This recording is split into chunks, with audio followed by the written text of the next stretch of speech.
Hi everyone, it's Lara. Thank you so much for watching. I made myself new tissue box cover, or a tissue box hoodie as I like calling it.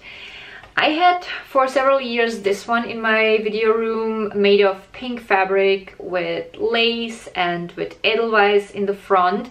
I mean, there's nothing wrong with this one, but I grew kind of tired of this after a while and I wanted to have something new. And since my entire room is in gray, black and white shades, I have decided I want to have gray tissue box hoodie, so I made this one.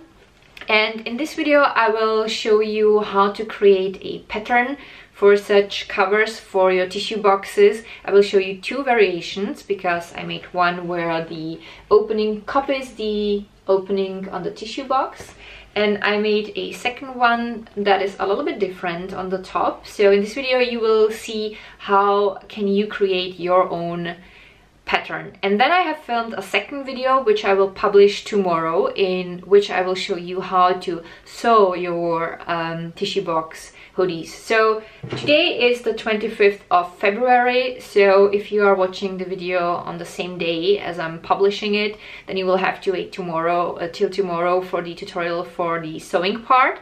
But if you're watching this video sometimes in the future, just wait till the end of this video and the tutorial will be linked at the end. So, and now let's get into the creating of the tissue box cover patterns.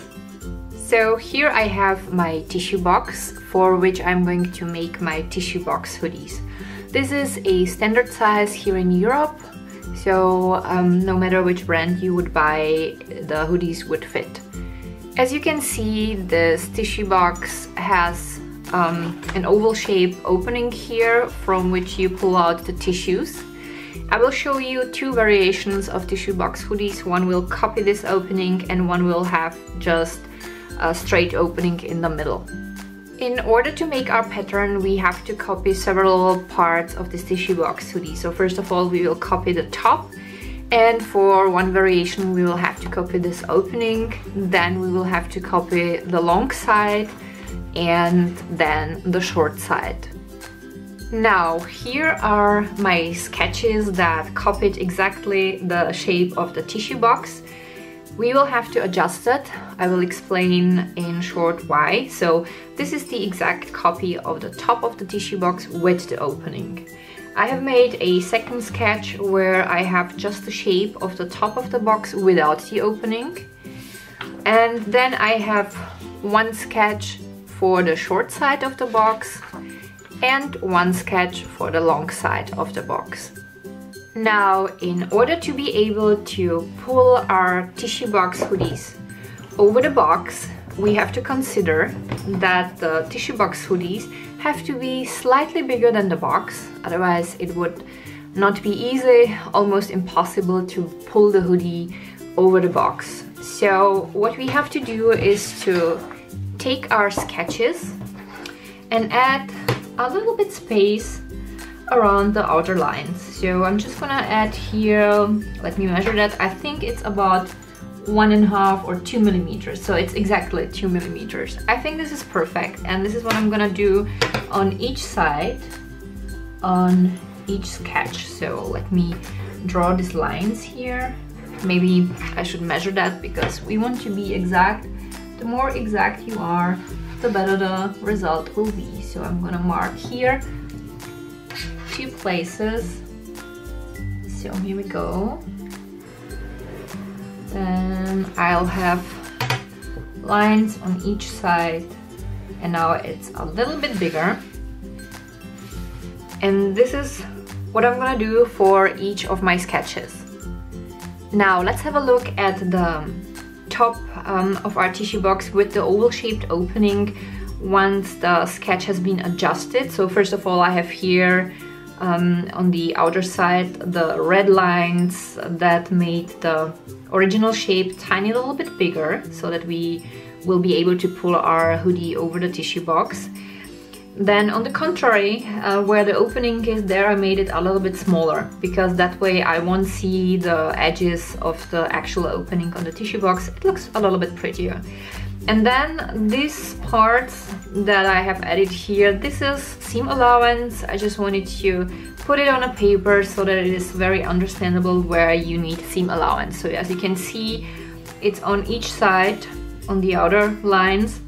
So I have the long sides and the short sides, and here I had to make the opening yet a little bit smaller with the seam allowance. And I would say the seam allowance is, if you measure it with the metric system, it's almost a centimeter. That will do. I will do the same on each of the other sketches, and then I will show you how the sketches look like once I have cut them out. A tip for creating patterns whenever you have any shape, like an oval shape or triangular shape, when you want to make sure that the shape will be symmetrical, first cut out the outlines of your pattern and then fold it in the middle, and then start cutting out your opening, because that way you will make sure that it is symmetrical as good as possible. You could also fold it here again in the middle so that you would make sure that those two sides are symmetrical, but I didn't do that, but we can make sure also that this shape will be nice. I was actually pretty accurate. I think all those years sewing paid off apparently, but this is always the best way how to make sure that everything will be precise. So now I cut away these edges, and when I open this now, then we have perfectly symmetrical oval shape in the middle. We made sure that the seam allowance are also the same on each side, and I will do the same for any other shape. Another quick tip, I always like using the bottom of the numbers on my guide whenever drawing seam allowance, because this is a really nice distance. So I just align the bottoms of the numbers on my guide with the line that I want to extend, and then I simply draw a line on the top, and this makes it much quicker, and I would also say much easier. And then I just prolong the original line here and on the other side too, and also on the short sides. I hope you can see something. Yes, now you should be able to see that. So here I will have the rectangles that I want to cut out. It will all make sense once we get to the part when we put the pieces together if you're a beginner. And this is how the shape looks like now. And again, I'm just gonna cut out first those outlines.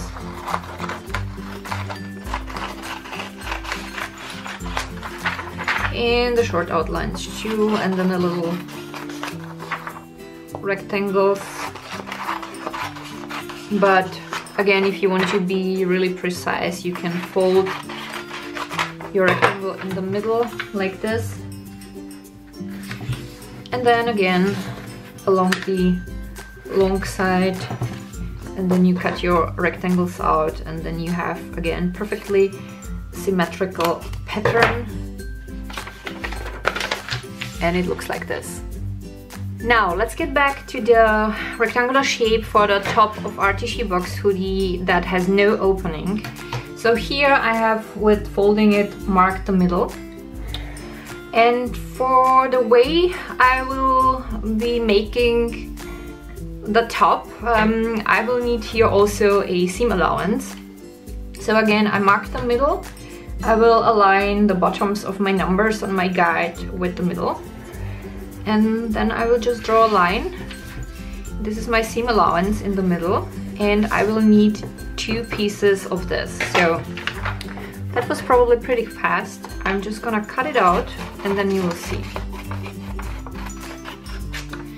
So let's use this in order to make it a little bit more understandable. So I will cut 2 parts of a fabric that look like this, and then I will fold the fabric in the middle, and that will make exactly the half of the top rectangular shape.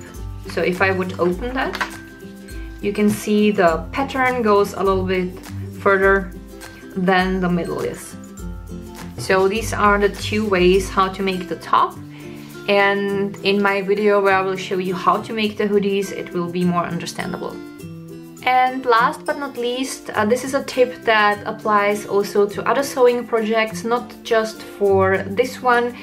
It is always best if your seam allowance is the same size on each side, on each line, because that way you know exactly how much you have to fold when you start pinning your pieces together. You will work more precise, and any project will be so much easier. So that was it for today. I hope that my today's tutorial has been helpful for you, so that now you know how to create your own pattern for your tissue box cover. And if you're watching this video on the 25th of February 2017, then wait till tomorrow. Then I will upload the second video in which I will show you how to sew the tissue box covers. But if you're watching this video sometimes in the future, just wait for a couple of more seconds until I say goodbye, because then the sewing tutorial will be linked at the end of today's video. So thank you so much for watching. I hope you had a great time. I hope that my video has been helpful for you. If you liked today's video, don't forget to give it a thumb up, and also don't forget to subscribe so that you won't miss any of my future projects. You can also hit the tiny little bell next to the subscribe button. That way you will always get notifications anytime I upload a new video. Thank you so much for watching again. Have a great day and see you next time with my next video. Bye!